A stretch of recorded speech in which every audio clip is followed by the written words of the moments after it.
Guys, alam nyo ba ang S24 Ultra ay meron siyang bagong features na AI. So for example po, nasa gallery tayo.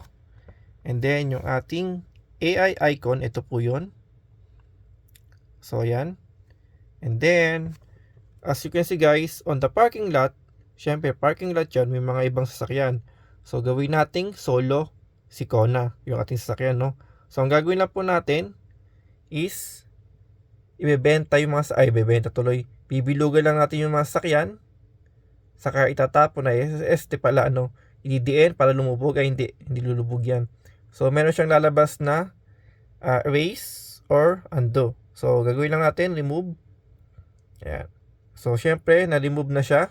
Pero ayun pa rin yung bakas, no. So para mas malinis at walang ebidensya ng pagkakawalan ng sasakyan, generate natin siya using the AI. So dyan na po papasok si AI. Ayan. Oops. Sa kasamang palad guys, hindi siya gumana kasi walang wifi, walang data. So ang AI po hindi gagana pag walang wifi at walang data for the S24 Ultra.